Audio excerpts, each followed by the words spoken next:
Sheena was an orphan boy that reincarnated into a different world after accidentally meeting his doom.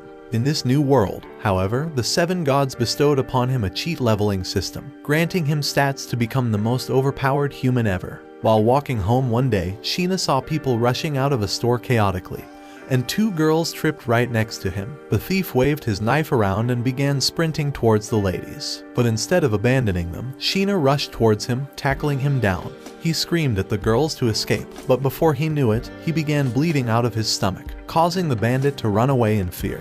In his last moments, he was glad to have saved those 2 girls, but wished he didn't end up making them cry. His consciousness began fading, but when he opened his eyes, he found himself in a mysterious room.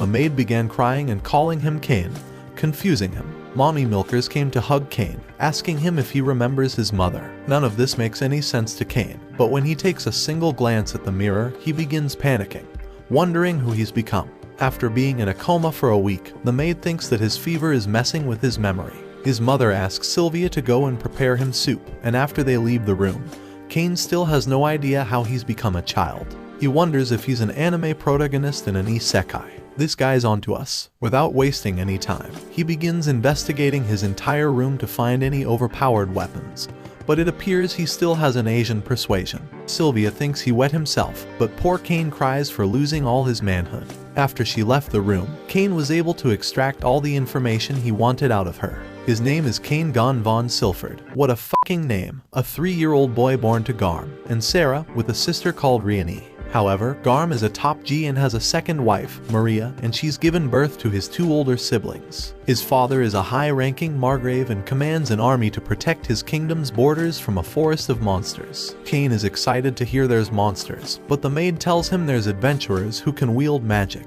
and Cain gets excited. Sylvia promises to teach him some magic as long as he can learn to read, so he begins practicing right away. When Cain learned about magic, he knew he wanted to live the rest of his life here, because in his last world, his parents had already perished and his last relative, his grandpa, had just passed away, leaving him with nothing to miss. During dinner, Garm learns that his son can write, and Reen tells him that he can do math already as well. Sarah thinks her son is a genius, but Cain compliments Sylvia for being the best maid in the world. His parents get suspicious about why he became studious out of nowhere, and Sylvia sticks the milk that she extracted from his mother's plot. Garm wishes he was there to witness the extraction.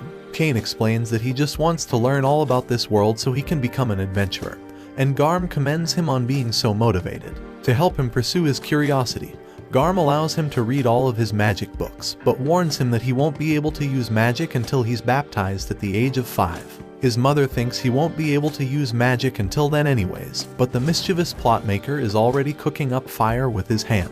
He realizes that he can already use magic and has achieved every otaku's dream. But while casting his next spell, his hands burn and he begins losing control. Cain thinks that these magical abilities will allow him to become the strongest edgelord. The only thing left to complete his otaku dreams is a cis-con relationship to top this all off. Oh wait, there we go. Riani sneaks into the room, telling him that she's discovered all about his secrets. She's discovered that he's been studying the outside world in secret, and Cain is glad that his sister is an idiot. From then on, his sister taught him all about the outside world and about the first adventurer who built this kingdom, Yuya. Cain realizes that this guy is from a different anti-climax video, but decides to just ignore it. After learning all about the wonders of the world, he couldn't wait 2 more years until his baptism. But the day finally came. He walked inside with his new outfit and his family was impressed by how handsome he'd become. They head off with horse carriages throughout the entire town, and Cain is surprised to see this medieval-looking world for the first time. He's curious about the blessing of the gods, so he asks his sister to see her status window. He's marveled by all of her stats, but sees she has the bro-con status. She immediately tells him to forget whatever he just saw, and Cain pretends he has no idea what she's talking about. His father explains that there are multiple levels to the protections granted. Each magic protection is given between level 1 to 5, and they're given by the gods to determine one's prowess in a specific field. They head to the church for Cain to receive his protections, and the priest begins the baptism. Before their eyes, the pillars of the gods begin to shine a blinding light, and Cain is teleported to meet with all 7 gods. They welcome him by his real name, Sheena, and Cain wonders what the hell. Sorry, I meant what the heaven is going on. Zenom, the god of creation, introduces himself, but Cain thinks that Christmas came early this year because this nutcase looks like Santa Claus. Zenom tells him that he can hear everything he's thinking, and moves on to talk about his reincarnation. Cain's death was unexpected, because in reality, even if he didn't stop the criminal, he would have fallen and everyone would have restrained him. He's basically just a useless dweeb who isekai'd himself because he wanted to simp over 2 girls. It's an evil world we live in. The goddess apologizes for being so harsh, but since he met his doom for a good deed, they reincarnated him to keep his life going. Even though he looks stupid, Cain isn't upset one bit. After all, he's been reincarnated into a loving family and can now use magic, which is one of his dreams. Reno, the god of magic, bestows upon him the protection of magic since he's been working so hard. Zenom grants him his protection as well, along with the god of war, making him the strongest jujitsu warrior there is. The god of technology grants him a bigger brain so he can stop simping over women, and the god of commerce grants him the judgment ability, an item box so he can become the richest top G. The god of earth comes and gives him the greatest protection of all, the power to develop plot. Zenom tells him that his status window will show him the effect of all of his protections and starts laughing before sending him back. The priest has never seen the statues shining so much, so Garm asks to see his status window right away. However, Cain has a bad feeling about this, so he runs away to the bathroom to check his status. It's worse than he ever expected, because every single one of his protections is level 10, double the highest level in this world. Cain knows that he needs to hide all of this, and sees a secret ability granted to him called Status Conceal, which he uses to hide his strength. That night at lunch, Cain sat with his family who wished him a happy birthday. Garm asks him if they could finally see his status window, so he goes on to show it in front of everyone. All of his family is left in disbelief, as he's received the protection from all 7 gods and has magic over 340,000. He's only 5 years old and is stronger than most mages in this entire nation, so his father panics and makes him promise to keep his stats a secret. Cain reluctantly agrees and goes to bed, seeing the notebook about summoning magic in front of him. Knowing that Sylvia won't be around, he tries to do his first summon to get a cute animal. In his mansion's backyard, he activates the summoning circle, but a giant monster appears from the inside. His sister and Parma scream in fear, and it's just like the last time he remembered. But this time, he promises it will be different, so he rushes to tackle the monster, but it punches him away and crushes his stomach. Even with all the pain, Cain promises that he will no longer allow the people he cares about to cry. He wants to protect others, so he uses all of the energy in his body to cast a spell that makes the monster disappear. As he lies on the floor, he sees the fluffy cat ears and wishes he could have touched them just one last time. He wishes he didn't have to make people cry again, and worries that he's going to get isekai'd. After a few minutes, however, Cain wakes up and realizes that he's still alive. This time, the people he tried to protect aren't crying. In this world, he realizes that his powers can actually help save people. On the day of his birthday's ceremony, his father asks him what he aspires to become in his future. Cain reveals to everyone that he wants to travel across the lands and help all sorts of people, so in order to protect everyone's smiles, he will become an adventurer. After hearing the determination in his voice, Garm promised to hire a tutor for him. Inside his bedroom, he wondered what his tutor would be like, but she had finally arrived. Cain was so excited that he ran to the window and accidentally teleported outside, falling in the most convenient position possible. Yeah, boy. He apologized to the girl, and the butler introduced Cain's 2 tutors, Millie and Nina. Inside the mansion, Millie struggles while she fantasizes about why Garm has been given the title biggest wood in the country. But Cain is too busy noticing that Nina is an elf. Garm says they don't need to be so formal, and Cain asks them to talk with him as if he was their friend. Millie is excited to finally teach him, and they begin lessons right away. Inside the mansion's training area, Cain demonstrates his swordsmanship prowess, which shocks Millie. To evaluate Cain's abilities, she asks him for a mock duel. Immediately, Cain rushes forward to strike towards her and she barely manages to hold him back. Nina wonders if he's received the war god's blessing, and Cain says he was supposed to keep that a secret. Millie gasses out and begs Nina to teach him some magic before his sword penetrates her insides. Nina reveals that she has a level 3 magic protection, but Cain has already learned all the basics. He demonstrates his ability to summon magic from all the elements, and his spells are so powerful that they pierce through stone targets. Cain reveals that he's received the protection from the magic god as well, and Millie worries that they can't teach him anything after all. He pulls out a towel from his item box, and the girls realize that they're basically useless. If they were to try to teach him anything over here, he would end up destroying the entire manor. So Kane suggests they go outside the mansion to study. He's never left the premises, so Millie and Nina think it would be better for him to go outside anyway. They explain to Garm that Kane's abilities will destroy the mansion, and Garm panics when he finds out his son is this strong on the first day. He knew this day would come eventually, but hoped Kane would mature more first. Reluctantly, Garm agrees to let him go outside on the condition that he never enters the forest. Kane promises that he will, and he leaves the mansion for the first time with his tutors. Nina begins with his magic training and asks him to demonstrate his intermediate level magic. Immediately, Kane readies a fire spell and casts it towards the stone, knocking both of the girls and leaving a giant crater where the stone once was. They wonder if consuming all that mana has tired him out, but Kane hasn't broken a single sweat. As he laughed off his accomplishment, Millie realized there were enemies nearby, and a rabbit jumped out from the bushes to attack Millie.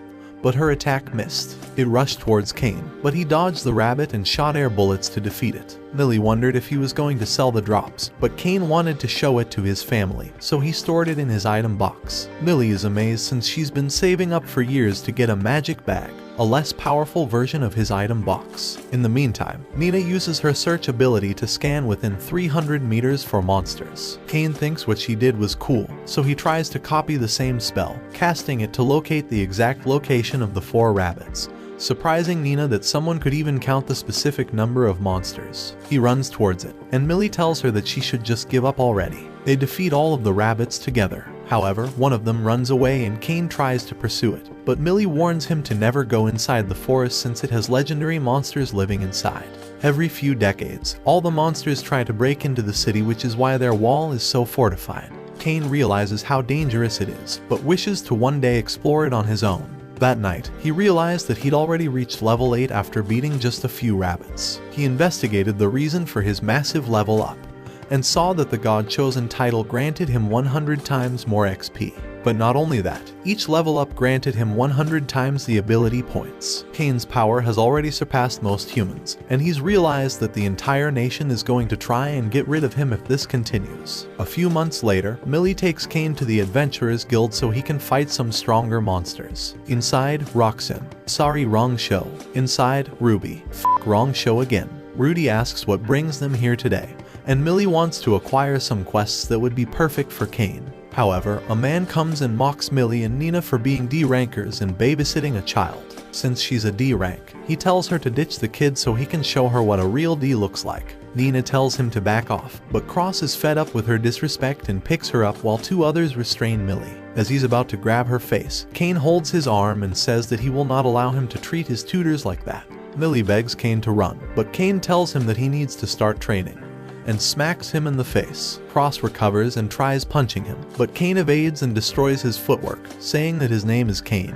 But Cross continues trying to fight against him. He grabs a knife and tries to strike towards Kane with incredible speed, but Kane evades every single one of the attacks, going as far as to even hold his sword with his fingers and throwing him out. The other 2 hold a knife to Millie, but Kane makes quick work of them and kicks them out. Nina comes to hug Kane, promising that she'll protect him next time. After years of training and enjoying their time together, Kane has grown into a charming tall man. Sylvia lets him know that his final class with his tutors will be in a few days, and Kane is excited because he wishes to find a way to thank them. He remembers that Millie wanted a magic bag, so that night, Kane snuck into the deepest parts of the dark forests. A blood ogre appeared before him. Next, he defeated an earth dragon, and the guards thought that a monster rampage was about to commence this decade. The entire army was deployed and Garm led the troops to defeat them. Kane's collected everything he's came to get and teleports away, leaving behind his towel. Garm arrives at the scene, and his subordinate informs him that all the monsters have been eliminated in the forest. Wondering who could be so overpowered, Garm looks at the ground to find his towel, shocking every bone in his body. The final day of Kane's tutoring arrives, leaving Millie and Nina with a bittersweet feeling for having been with him all this time. They come and let him know that today will be his graduation, and congratulate him on working hard for the last 3 years. Kane thanks them for all the time they've been with him, so he hopes that the magical bags he's created for them will show them how grateful he is. He's collected the materials from the blood ogre and earth dragon inside the forest, but he tells them not to worry because they're just regular bags that won't hold too much, just an entire mansion. Millie tells him that the most expensive magic bag can only carry 2 carriages worth of items, so this magic bag would be national treasure class. Mill is worried people would try to rob them of it, but Kane reveals that he's enchanted them so that if anyone else carries these bags, they'll be as heavy as everything held inside of them.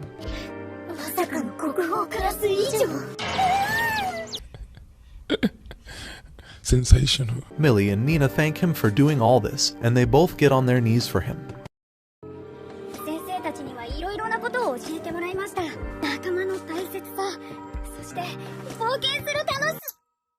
That's not fair! That's not fair! They tell him that if he ever needs their help when he grows up, he can always come to them and they can help him with anything he needs help with. At that moment, their contract was over and Kane felt like he grew a little more, and so did I. Months later, inside a deep cave, Kane battled against a red dragon and struck it once, defeating it instantly. He's defeated one of the strongest mobs in existence, so when he examined his level, he realized his magic was over 80 million and he's earned the title Dragon Slayer. 2 years have passed since that day, and Kane is finally 10 years old and will be attending a noble event to commemorate his birthday. It will take a week to reach their destination as long as monsters don't interrupt their travels, so Kane casts his search ability to scan a 3-kilometer radius. He discovers monsters have ambushed soldiers ahead and tells his dad to hurry so they can try to save the people. However, the horses are too slow, so Kane jumps out of the carriage like Spider-Man and activates his wind magic, dashing towards the source of the monsters. The soldiers are cornered and are about to all be defeated, but Kane jumps in and saves one of the soldiers. He continues flying around, using his air cutter ability to decimate every single one of the monsters in his way. Still, a few beasts charge towards the carriage, so Kane summons his sword and destroys them with a single swing until he faces the boss. Immediately, he dodges the beast and jumps into the sky, enchanting his sword with fire before ending the monster in his way. The soldier warns him to stay away from the carriage, so Kane tries to introduce himself as the son of Garm. Just then, Garm's soldiers arrive and realize they're completely useless. The soldier collapses from losing all of the blood, so Kane holds him tight and activates his healing ability, helping every single soldier recover instantly. Garm finally arrives and sees the terrible scene that unfolded before him, but instantly recognizes the crest on the carriage as the royal family's. From inside, 2 girls appear, Telestia, the princess, and Silk, the duke's daughter. They thank Garm for saving both of them, but Garm lets them know that it was his son Kane who saved them. Telestia nearly faints, so Kane goes on to use a relaxing spell to make her feel better. The light soothes all of their pain and anxiety away, but the little suckers enchanted it with some other type of magic. Immediately, Telestia runs over and thanks him for saving them. Silk holds his hand and thinks he's the greatest swordsman she's ever seen, but Telestia says that he's going to be hers, and they begin fighting over him. They drag him to their carriage and take him away in front of his father's eyes. Inside their huge carriage, Kane wonders why they're sitting so close to him, but Telestia is too scared for him to leave her. She tells him to call her Tellies, and Silk asks him to call her Silk. His spell was too strong, and they continue trying to charm him until he succumbs. The soldier informs them that they're finally approaching the rest area, and Kane thinks that this is a mess, but the girls want to rest with him after they arrive. At the rest area, Kane tries to escape this situation, but Telestia and Silk tell him that they want to spend the night with him or they'll be scared. Garm tries to say that it's inappropriate, but the girls claim they're too traumatized and are afraid of a dragon to come attack them. Garm says that he can take care of it, but Silk tells him that he's worthless compared to Kane. You're a victim! They beg Kane to stay the night with them, and he accepts if they would separate the beds as far as possible. Garm says he may have 2 wives, but he should be careful because he has to deal with twice the headaches. That's not ridiculous. That's not ridiculous to say that. Inside the bedroom, the girls beg him to sleep next to them and they push the beds close to each other. But pushing the beds next to each other wasn't enough, so they decide to use Kane like a body pillow all night. The poor Giga Chad has created his own harem at the age of 10, but he's already learned that he would rather be single for the rest of his life. He didn't get any sleep that entire night, but after a few more sleepless nights, he finally arrived at the capital. The head knight greets them and they continue clinging on to Kane. The knight bows to honor Kane's presence, having already heard the news of how Kane heroically saved everyone. As for the ones who were fallen, Cain's item box allowed him to return their bodies to their families. The bell rings and Cain tries to dip, but the knight informs him that he's going to be meeting with the king. Inside the heart of the castle, every major politician has gathered for Cain's audience with the king. He takes a bow, and the king's count commends him for being able to save Telestia and Silk from all 50 orcs single-handedly. To reward him for his bravery, the king bestows upon him a mansion, 10 platinum coins, and the honorary title of Baron. Some of the politicians think this is controversial, and some fatso waltz in and says it's not fair to be giving a child such wealth. The king tells Cornigo to learn how to stop opening his mouth before he stays fat his whole life.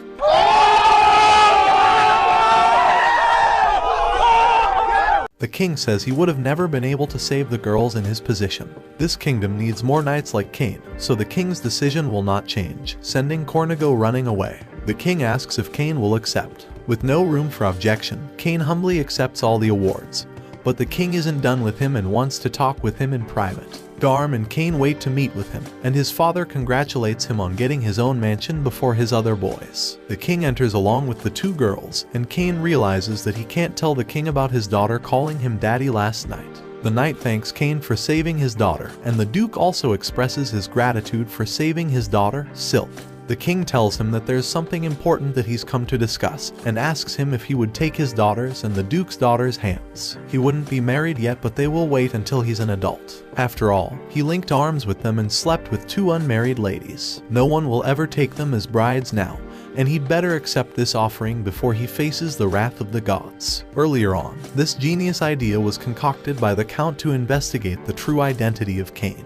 But the king was shocked to find out that both of their daughters wanted to marry Cain. Hearing of his great accomplishments, he was determined to keep Cain in this kingdom, and Cain thinks that this is the worst possible situation he's found himself in. Cain's father offers no advice, and the pressure of the entire situation begins to collapse onto him. With no other option but to give in, Cain accepts to become their husband. Telestia and Silk think they will never forget the nights they spent together, and Cain explains it was just a misunderstanding because of all the different positions they had to do. They ask him what the he's saying, and Cain tries to say that he meant the position of the beds. Poor guy can't get a break. A few days later, Cain visited the royal church to meet with the gods. Zenom wondered what took him so long, but Cain explains that his stats had become too overwhelming. With his current stats, Cain's become the strongest human alive, so Zenom asked him if he would like to become a demigod. But even with a status like that, there are still limits to what Cain can achieve alone, so Zenom advises him to make strong relationships. He goes on to ask Cain if he would create some entertainment based on his knowledge from his previous life. Cain thinks he can create the perfect game, and Zenom and the god of technology beg him to create something like that.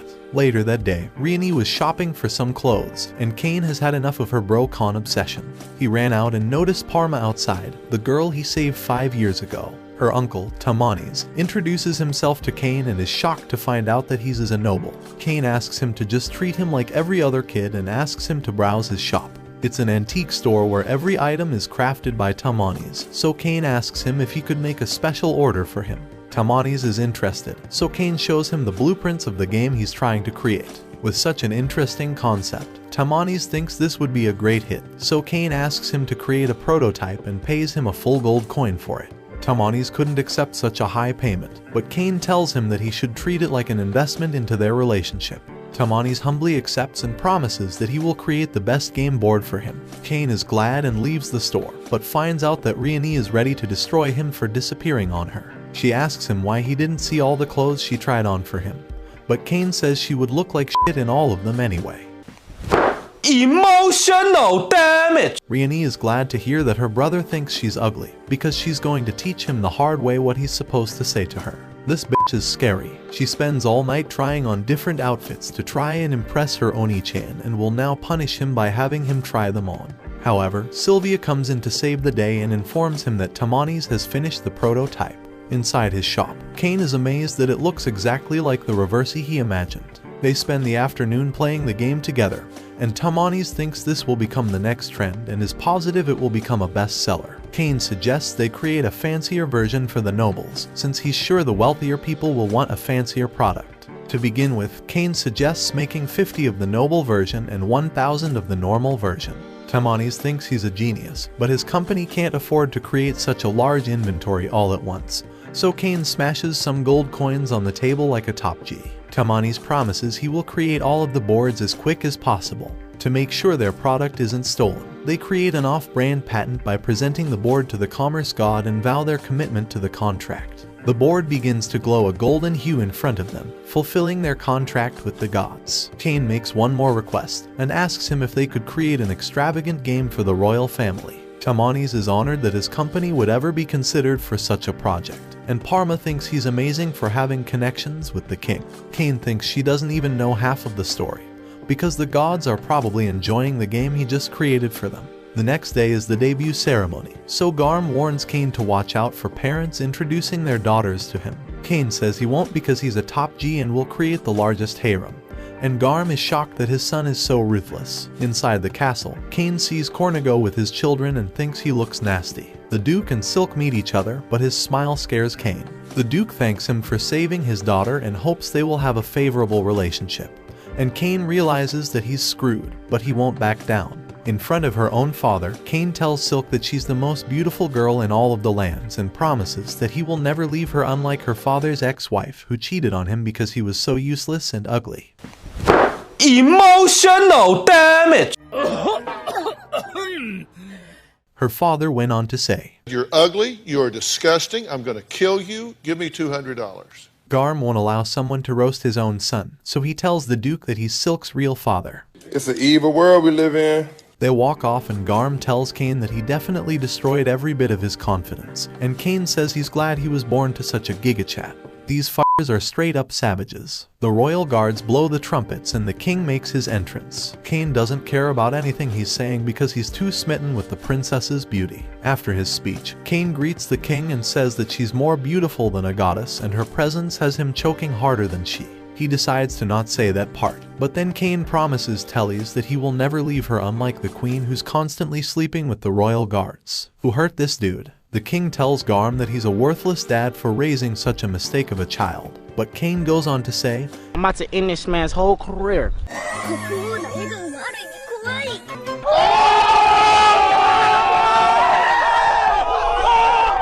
Cain goes on to apologize for all his banter and gives the king with a gift as an apology. It is the reversey game he's developed with the company, and the king wants to hear all about it after finding out what his daughter's been actually saying.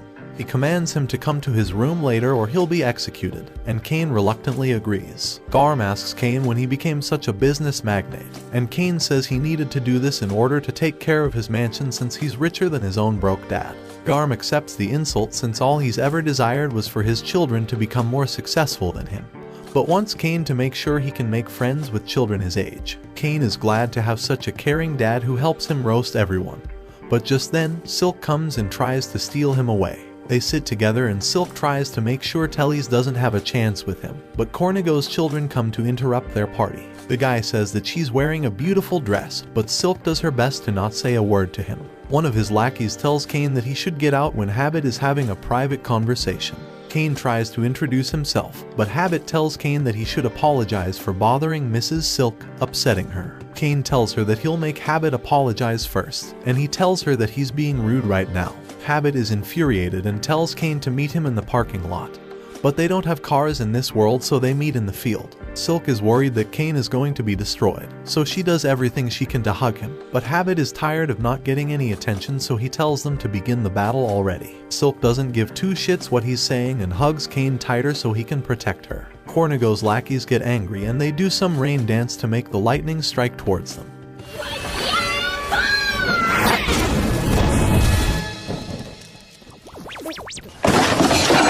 The next lackey thinks he can do the rain dance better, so he begins summoning his spell.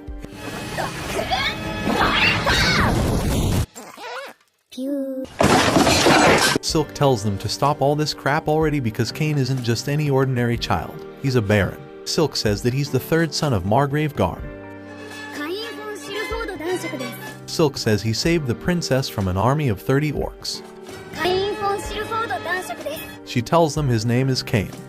name is Jeff. Cornigo and his lackeys bow to Kane, begging for his forgiveness, and run away like cockroaches. After they leave, Silks realized he could have revealed his status this whole time but just wanted to make them look dumb, so she'll tell the princess about it. Kane begs her not to, but Silk promises that she'll keep it a secret if they go on a date together. Tellys comes in and asks what they're keeping a secret, so Kane immediately stops Silk from speaking. Tellys tells him that she's going to tell on him for being so intimate with Silk. But Silk reveals that they're going on a date together. Tellys is jealous that she's been left out and wants Kane to make it up to her by going on a date with her as well. He thinks she looks cute, so he promises to go on a date with her. The king comes from behind and asks what he just said. Tellys goes on to say, Your mom's a hoe. Kane realizes that he's raised a monster, and the king says that they're going to have a long man-to-man talk. And Kane realizes that he's finally going to be executed for all the jokes he's been saying. Indeed, the king executed him, and this is the end of the story. This is so tragic. Please spam Rip Kane in the comment section because Silk and Tellys will now be widows. The next day, Kane reincarnates back because he's that overpowered, and when the king found out, he was about to execute him again. But the count did everything in his power to save Kane. The Duke comes in and congratulates him on his revival, but wants to play the creator in a game of Reversi along with the rest of the palace, and Kane wishes he would have never been revived. After a week of hiding from the king, Kane is finally ready to see his mansion. He sees it's a rundown mansion that hasn't been maintained in years. With his magic, he investigates all of the rooms and decides to begin cleaning.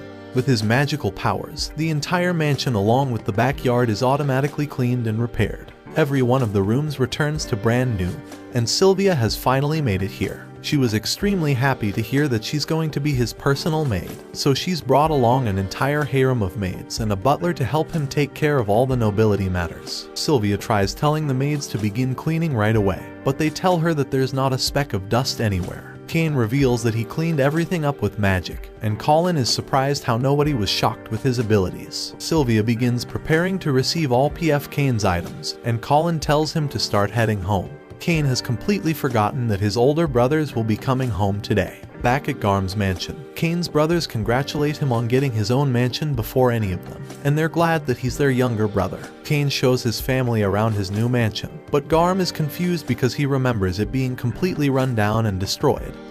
He asks Kane if he's the one responsible. Kane says he just remodeled it with a little magic, and Sarah is proud that she raised such a strong son unlike Garm's other wife. He goes on to take them for a tour of the house, but Garm wishes that Kane had decorated more. Nobles in this generation show their class with paintings, vases, and even mounted monsters. Kane thinks he has the perfect solution, so he disappears for a second to put one up. Just as he comes back, Sylvia begins screaming in fear, and all the maids are scared of the red dragon in front of them. Garm asks Kane what the meaning of this is, and Kane tries to say that this is a red dragon. Garm says no shit Sherlock, but wants to know why he has such a thing here in the first place. So Kane says that he defeated it alone. It's a calamity level beast that's never been defeated before, but Garm is glad to have such a strong son. A mounted red dragon is worth 10,000 platinum coins in this world, and Kane realizes that it's actually worth $100 million in his old world. Just then, Sarah screams in fear and they run together towards the bathroom. Sarah asks him what the toilet is, because it's made her feel better than Garm ever did. Thinking she's just exaggerating, Garm tries to investigate for himself. After he goes inside, Garm realizes that he's been missing out his entire life and thinks it will impress the visitors. But Kane wonders why he would ever have visitors. When a noble owns a mansion, they must hold a debut party and invite all the nobles, Garm explains, but doesn't want to deal with all of that again, and wishes he was just a brokey. Colin tells him he's prepared a list of people to invite to make things easier for him. As he looked through the list, Kane noticed Cornigo has been invited, but wishes he never had to see his face again. The only one that wasn't on the list was the king because only counts or higher ranked nobles can invite royalty. Kane realizes all the preparation and gifts he has to prepare, but has no idea what he could gift any of them. Sylvia suggests for Kane to create his own type of gifts along with his unique form of hospitality, and this inspires him. Using his magical abilities, he makes a cup made of glass since porcelain is the only material used for tableware. As for the food, Cain plans on serving everyone hamburgers, and Sylvia thinks it's the best food she's ever tasted. As for the drink, she takes a sip of carbonated wine and loves every bit of it, but says that she doesn't know how she feels about it. She wants to get another glass. She continues drinking all the bottles, but Colin comes to inform him that the king has requested his audience. He's infuriated with Cain and asks him why he hasn't received an invitation to his debut party yet. He slams the desk and says that he's the one who's given him the mansion, but the Duke waves his invitation in his face and says it's clear that Silk is the better daughter. The king is ready to cry and says that he's disappointed in how he's treating his future father-in-law. Cain tries to tell him the truth, saying that he's never been given the opportunity to hand him an invitation since he's so busy, so he's hand-delivered it for him today. The king takes it and shows off to his friends like a middle school girl who just got a love letter, and informs Cain that Tellys will be attending as well. The night of the debut party arrives, and Cain invites everyone inside. The Duke arrives along with Silk, and Cain calls her the most beautiful. Oh, shit. Here we go again. They see his red dragon statue and Silk can't wait until she lives here with him. Colin informs Cain that it's the time for his address, and Cain thanks everyone for attending and hopes that his meager offering will please all of them. He raises the drink for a toast, and his parents try it out, loving the fizzy taste of it. Even the glasses impress them as they look like treasure chests, and Cain lets them know that he personally prepared them as gifts for everyone to take home. The king arrives and sees the beautiful drink waiting for him. After a single sip, he experiences the heavenly feeling of the soda fizzing in his mouth. As for the meal, he takes a bite of the hamburger and eats the meat until it squeezes the nice creamy white liquid. This is the first time he's experienced such a delicate combination of cheese and meat, and it feels like a harmony in his mouth. Tellys is enjoying Cain's meat. The queen tells the king that she just experienced a different kind of climax and begs Cain to install the same sprayer in the royal bathroom. Wondering what she's talking about, the king tries it out and climaxes so loud that everyone hears him. He exits the room like nothing happened and scolds Cain for withholding this sprayer from him because he needs it installed in his bathroom immediately. Cain promises he will, and the king says that his hospitality shows in everything, including the food and his house, chanting that this is the ultimate hospitality. The entire crowd claps to congratulate Cain, filling him with joy for his efforts having been recognized. However, Colin informs him that trouble is on the way. Cornigo comes and calls Cain's mansion a doghouse as he walks in, so Cain doesn't let Colin inform him about the dragon statue. He screams in terror, and Cain apologizes that his expensive red dragon caught him off guard. He tries to walk it off and calls his taste poor, but everyone thinks Cornigo's attitude is vile for a person who arrived after the king. At the table, Sylvia offers him some of the carbonated wine, and he says it looks disgusting, but loves every sip of it. Cain offers him a hamburger and he calls it disgusting but continues eating every last bit of it. All of the nobles have noticed his mistreatment of Cain, and Colin warns him to try and stay composed, which gives him a brilliant idea. He brings Cornigo glasses and explains that they're just a meager offering. Cornigo says they're meager all right, but wants every single one of them along with the recipe for the hamburger. Cain rejects because he's going to gift them to everyone here, but Cornigo is frustrated and screams at Cain to give him 100 glasses immediately. Cain apologizes and tries to stall as another red object approaches. He says he's willing to offer the kingdom's biggest object, even more amazing than a jewel, making Cornigo excited to take it right away. He tells him to please accept the kingdom's biggest, and the king appears from behind him. This catches him by surprise, and Cornigo wonders why he's at such a lowly person's home. The king furiously responds that Cain saved his daughter, and the duke wonders if he came after the king. Regardless of Cornigo's lies, the king threatens to take his ranking away if continues mistreating Cain. Trying to weasel his way out of this, Cornigo claims he was just impressed by the meal and the hospitality, but the king tells him to start behaving like an actual noble and commands him to flee. Silk comes up to Cain and knows that he set all of this up, and the duke asks if he used them.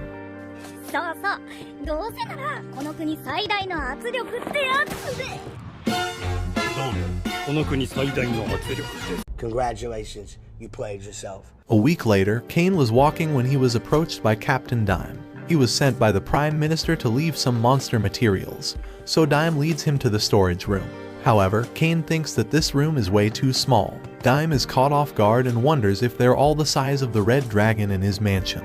But Cain says it's nothing like that, just the legendary Earth Dragon that a whole party of the strongest adventurers couldn't take down. Dime is shocked, but tells Cain to leave the monsters in the middle of the field, so Cain releases all of them from his item box. Seeing the sheer number of rare monsters, Dime asks Cain if he's a hero or a disciple of the gods, causing Cain to panic for a second.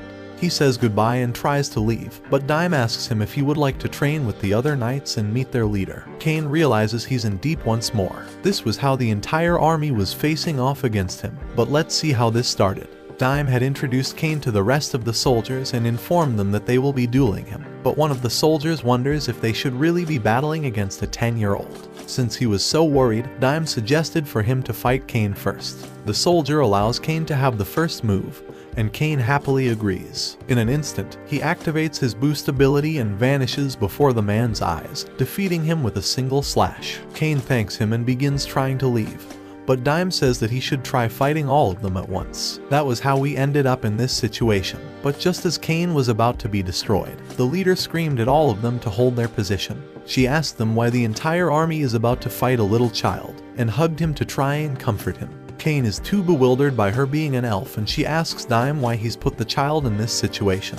Dime tries to explain that Cain was actually the one who saved the princess from 30 orcs alone. She finally understands, and she begs Cain to duel against her with a menacing aura. All the soldiers think that Cain lived a nice 10 years and wish him a happy afterlife. Cain asks her why she's holding an actual sword, but she tells him it makes things more interesting and begins rushing towards him. Cain attempts to fight her off, but her agility allows her to evade beautifully. She boosts her physical abilities and they rush towards each other and clash their swords. The soldiers are impressed that there's someone who can match her speed. Cain continues trying to parry her blows and create opportunities, but her defense is too strong. He resorts to using clock up and sprints towards her, but just then, he vanishes before her eyes and teleports next to her, pointing his sword at her throat. Cain says the duel is over, but she's just experienced the greatest climax in all of her life. She hugs Cain and tells him that she's going to be marrying him. Cain tells her that he hasn't even known her for 10 minutes, and she thinks he has a good point. She introduces herself as Tijuana, the daughter of a duke, and even though she may be older, she reassures him that elves can reach 300 years of age, so she will remain young for a long time. Cain runs away from this creep and says that she needs her father's approval first, but she tells him it's not a problem. Her family knew she would be lonely forever, so they won't allow her to return home until she's found a spouse. Still, Cain isn't okay with it because he needs to ask an entire army of people for permission first, and asks Dime to back him up, but he's already fell asleep. The leader comes to her senses and tells Dime that she's going to meet with the king to make things better. Cain thinks this is the worst possible outcome, and Dime drags Cain to the king. Inside the king's castle, the king wonders why Cain has come back already. Tijuana gets up and even her voice changes as she tells him that they're going to get married. The king asks what's the meaning of this, and Cain explains that he beat her with his wooden stick so hard and penetrated deep into her defenses, so that's where they're at now. The other girls haven't heard of this, but that isn't the main issue. Dime explains that Tijuana isn't just the leader of the army, she comes from a kingdom filled with elves, and she's basically their princess. The king breaks the sad news to her, saying that Cain is already engaged to his daughter along with the dukes. Shocked by what she just learned, she thinks that Cain must be so incredibly amazing to have smitten both his daughter and the dukes. The king knows how hard it must be, but Tijuana thinks that she wants to marry him even more now. All of them wonder what type of copium she's taking, because I sure want some of it. But the king says he will only discuss this after she's gained her father's permission. Tijuana gladly accepts and tells Cain to come along. He wonders where, and she tells him that they're going to be battling with their sticks to deepen their love. The king wonders how the strongest knight in the entire kingdom was defeated, and he asks Garm if he knows the story behind Cain. However, Garm himself doesn't know anything about him at all, but Dime remembers him panicking when he brought up the gods, so the king became suspicious. The count thinks they can test him by showing him that. The mythical book. Cain walks around, about to pass out from all the training for the last week. Just then, he hears her voice calling out for him and he tries to run away, but Dime grabs him and drags him to the king's room. Here we f***ing go again. The king asks Cain why he's appearing to be so sad, and Cain says he's tired of seeing his ugly ass. Yo, that one there was a violation. Personally, I wouldn't have it. The king tells him that he's brought him here to show him something. The count shows the book, an emperor-level magic text that's been passed down from the first king, Yuya. Cain asks if he can read this book, and the king gives him permission. He opens the book and realizes that he's seen all these spells and is glad to have learned now how to cast them. The king has finally realized it. He explains that the text in the book is one that none of them can read. Cain inspects it once more and realizes what he just read. The king explains that this text was written by the first king in a language called Japanese. Cain thinks it all makes sense since he definitely also reincarnated. And the king explains that no one's ever been able to read it. He asks Cain once more to explain who he truly is, and Cain realizes that he can no longer hide his true identity, but thinks he can trust these people. He asks them if they could keep everything they've heard a secret, otherwise, he will have to leave this kingdom. After the king agrees, Cain goes on to reveal that he has memories from his previous life. He used to live in the same land where the first king came from, a land called Japan. He apologizes for never telling them, and Garm asks if he's truly his child. Even if he didn't want to be born to such a brokey, the gods confirmed that Garm was his father when he turned 5. The entire room is surprised that he met with the gods, and he goes on to tell them of how they were all crazy nutcases, but he meets them all the time. Garm asks him to show him his real status, and the entire room panics when they finally see all of his levels being beyond human. The king has no idea what they're going to do. After all, the god's chosen title is the epitome of the human race, and even kings should bow to him. Cain begs him to wait because that's not what he wants. Even though he has memories of his previous life, this is the life he's always wanted to live, and has everything he's ever wanted. A loving family, overpowered abilities, and people who care about him. There's nothing more honorable than living a life like this, because in his previous life, none of his family was still alive with him. But now, he's blessed with everything he could have ever dreamed for, and thanks his father for raising him all this time. He apologizes to the king for hiding the truth, but wishes for them to continue treating him the same way they always have.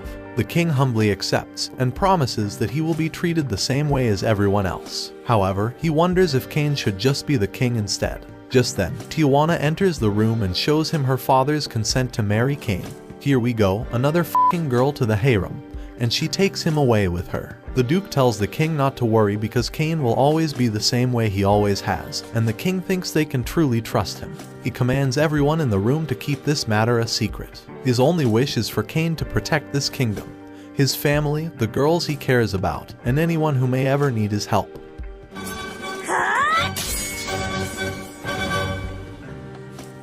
In the years that followed, Cain began reading the book left by Yuya. The words said that if Cain can read this, then he is from the same home country as him, Japan.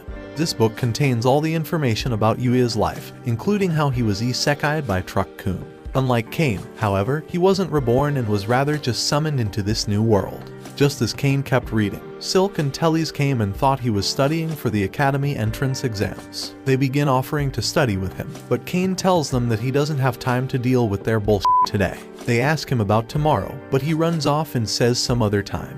As he walked through the hallway, nutcase number 3 came sprinting towards him and asked him to train with her, but he said he will do it some other time. As he ran, he apologized to everyone, but today is a very special day for him. It's his 12th birthday. It's the day he will finally get to register as an adventurer. Inside the guild, he bumps into a red hair who notices he's young, so he reminds him that he's only got one life and to be careful. Cain wonders where he's seen that hair before, but approaches the receptionist who asks him if he would like to register. As he filled the paperwork, he decided to conceal his barren status since it didn't have anything to do with adventuring, and handed the paper to the girl. She then asked him to prick his finger for a blood magic test, and offered him his G-rank adventurer's card. Cain remembers his tutors being D-rank, and wonders how they're doing right now. The woman introduces herself as Riita and says it's nice to meet him.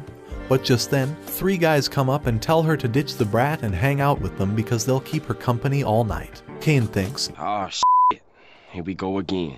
Their leader tries to kick Cain away but ends up falling instead. The lackeys try to retaliate, and both of them rush towards him but clash into each other. Their leader prepares to draw a sword, but Cain tells him to just wait. At the same moment, the red-haired guy approaches and tells him that if he wants someone to fight, he can fight him all night. They run away after recognizing Claude, and Cain's tired of feeling deja vu. Cain thanks Claude for his help, but Claude noticed that he would have probably destroyed them alone, so he asks him to have a drink with him. Since Cain is still 12, he gives him some fruit juice and asks him how he was able to pull off those incredible moves. Cain says he's been training since he was young with 2 tutors, and Claude is caught off guard and wonders where he's heard that before. Claude raises a cheer for him becoming an adventurer today and drink together. Cain wonders why the guys said he's with Ice Flame, so Claude reveals that the name of his party is the Ice Flame. He uses a flame sword and his wife uses ice magic, and because they trust each other, they can take big quests and rank up quickly. Cain is surprised to see a gold card since it means he's an A rank, but Claude thinks it's nothing compared to their first king who had a triple S rank.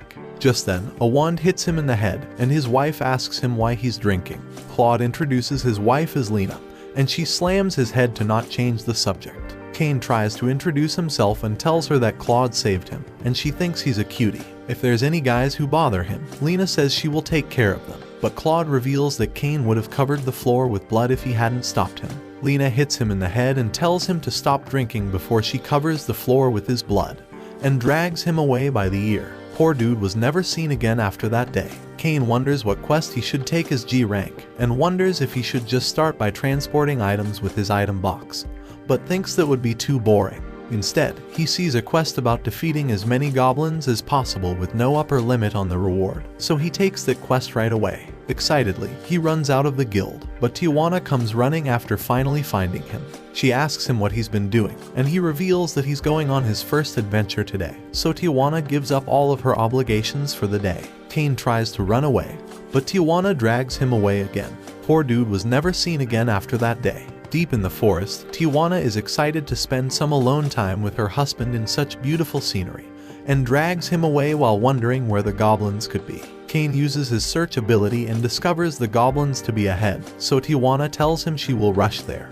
and she asks Cain to chase after her. Whatever she's on is stronger than copium, and I need some of it. As they arrive at the location of the goblins, Tijuana spots a civilian who's about to be destroyed, so they teleport right away to save him. Cain casts his heal spell while Tijuana rushes towards them and slashes the 3 goblins standing in her way. A bigger group approaches them, so Cain enchants her physical abilities with his magic to power her up. Tijuana thanks him for filling her up with his warm magical fluid. She rushes towards the goblins to destroy all of them.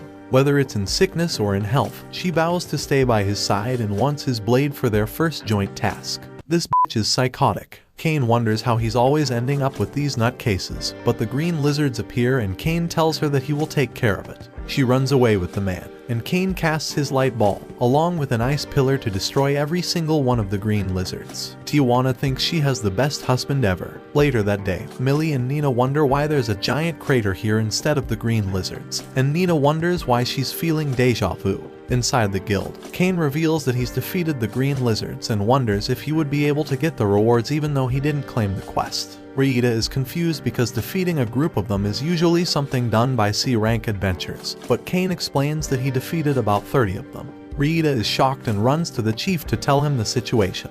He asks her to meet the guy immediately. Cedric introduces himself and asks Cain how he managed to get the green lizards. After all, he's a kid who's a G rank on his first quest, so there's no chance he could even kill a single lizard.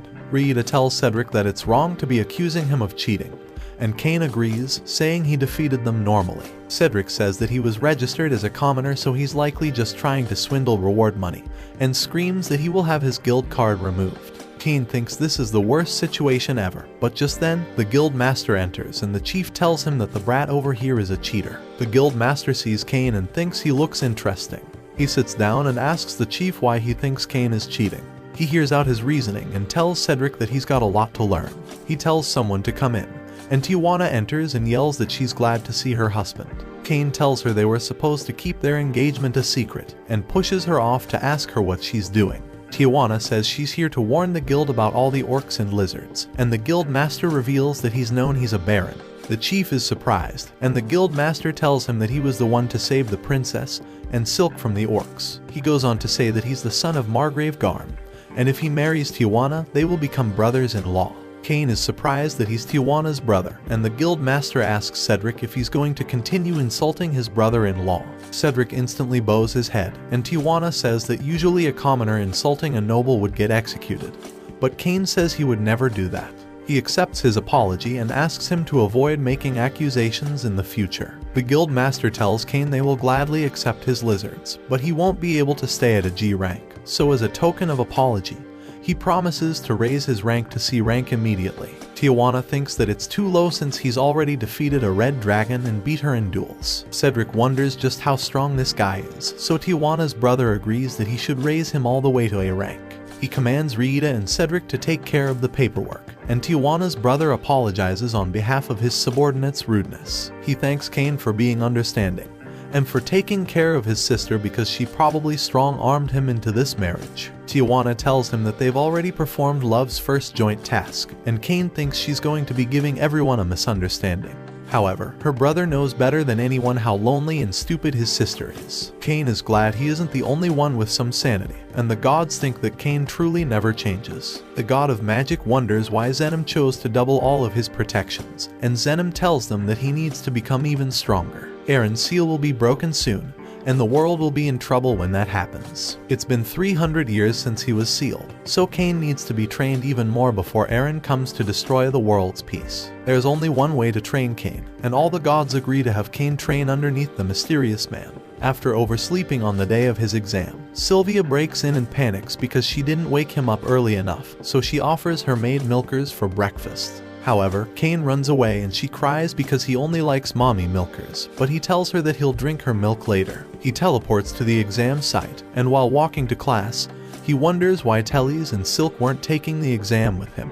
The teacher begins the 2-hour exam, but with Kane's previous knowledge from the other world, he finishes all of it within 30 minutes and sleeps for the rest. After the written exam was over, the teacher took them to the field for their magic assessment. They will be shooting their strongest spell at the target, and she tells them not to worry because there's a defensive barrier around the training area. The other kids begin shooting their fireballs, and Kane realizes that he can't use his ultimate Inferno ability, so when she calls him up, he casts a simple fireball that turns blue. Even the teacher hasn't seen this level of magic before and tries to stop him, but Kane launches his fireball towards the target, annihilating the entire field for kilometers. He thought it would be safe to use beginner-level spells at full power since there's a barrier, but the teacher thinks it's impossible for someone to be this strong when they're this young.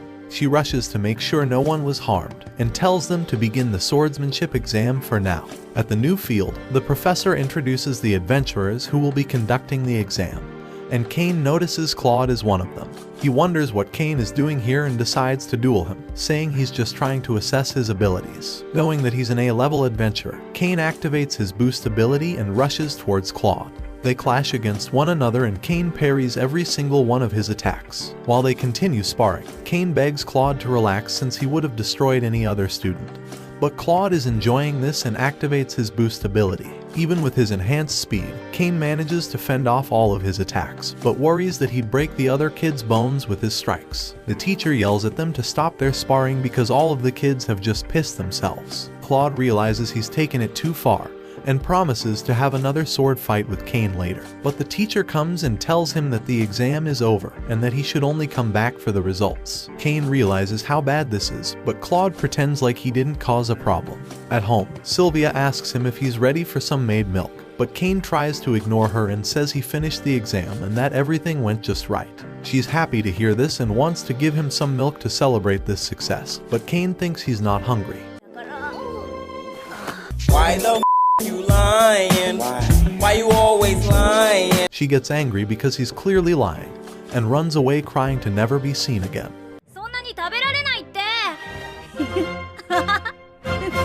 He cold. Inside the castle, the king asks Kane what he's done this time, and Kane says he's tired of always having to see his fat ass face in this stinky room.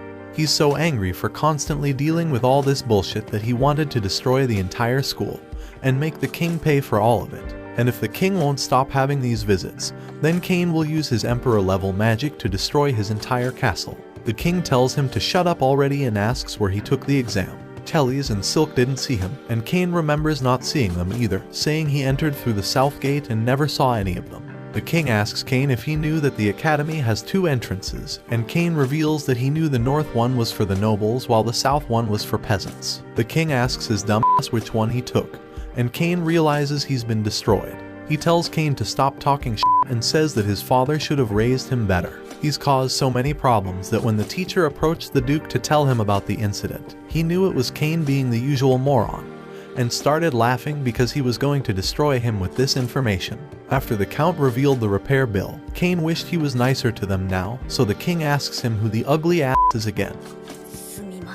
The king's had enough of this little skit, and tells Cain to leave already. The day of the results arrives and Cain looks to see his ranking but can't find it anywhere. Silk runs in and congratulates him on being the top of their class. Her father had tried making fun of him for entering the wrong gate, but hearing how he destroyed the entire area made her want him to destroy her entire area. What do you mean by that? And since Tellys isn't here, they don't need to worry about her finding out, but Cain knows this will end poorly. At the entrance gate, Cain sees his sister and she runs because she hasn't had any syscon developments in half a season, congratulating him on being the one to give the speech since he's the top of the class. He's never heard about this, but she just hugs him harder. Meanwhile, Sylvia is wondering if anyone's ever going to want her maid milk, and Cain finally arrives. She asks him if he wants some milk, but Cain wishes he didn't see her ugly ass again. Emotional damage! His words crush her, but she hugs and congratulates him on passing to mask her feelings. She knew he would pass all along, so to celebrate, she's going to produce the best milk for him tonight. Cain wonders what the f*** is wrong with this post-menopausal bitch. The butler tries saying she's just happy, but Cain thinks that she'll never get a man like this. During the ceremony, Cain finally waves to the best mommy milkers in the entire kingdom. Rejuvenated, whatever the f*** that word means, he charmingly asks Tellys and Silk to study with him throughout the years. He says that he will call them beautiful in front of their fathers again, and the girls look forward to it. Once the ceremony begins, all the guys are jealous of him, but all the girls want to feel him. The teacher calls Cain up to the stand. In front of everyone, he admits that he's the dumbass who mixed up the wrong entrances and took the commoner exam. However, he's a genius and knows how to twist this. He goes on to say that just like the first king, who wasn't actually useless like this current king, he believes that everyone should study and make friends equally. Regardless of bloodline or nobility status, he prays they can all get along together. Garm is glad that his child can twist every situation the same way he's about to twist Sarah's plot. The king overheard the slander and came to bully Cain in front of everyone. He congratulated them on being accepted, and is sure they won't be useless like this spineless dweeb next to him. The girls and the Duke are glad that Cain is finally getting a taste of his own medicine, and the king goes on to apologize that they're going to be dealing with the failure that Garm raised. Little sucker is finally getting what he deserved. The first class is finally going to begin, and Cain is late after crying in the bathroom for an hour. The teacher introduces herself and tells everyone to think about their future plan. Cain thinks he's going to be a free adventurer, and the girls are excited to accompany him on his adventure. He asks them what they're planning, and Tellys reveals that she's going to be studying internal affairs so she can manage his future kingdom. Silk thinks she will also study commerce to help his future domain. This is a straight-up slave harem. After class is over, Cain walks over to see Parma getting bullied by Habit and his lackeys. They make fun of her for being a commoner, and tell her to drop out of the school right now. The knight in shining armor comes and tells them to treat everyone equally instead of picking on others. They realize it's Baron Cain, and he tells them that Parma is his friend, regardless of her nobility status. Habit thinks he will tell his father to ruin her entire family, but Silk tells them to repeat what they just said. Tellys wants to hear them too, and they realize they're screwed. She wonders if she should report their insolence to her father, but they apologize like the cockroaches they are and run away. Cain apologizes to Parma and asks to pet her cat ears, but the girls realize he's too close to the girl, so Silk commands him to sit on his heels. The poor married simp has already understood how life works, so he behaves like a good boy and wonders what they're talking about. However, as he realizes he should just get a divorce, a voice laughs in his head and asks him to come have a chat with him. The mysterious man is waiting inside the library and asks Cain to come inside. He gets up and goes to open the library door, getting teleported to a different dimension. The guy asks him if he would like coffee, but Cain wonders how this guy even knows what coffee is. The man tells Cain that he's been waiting for him this entire time, and that his name is Sheena.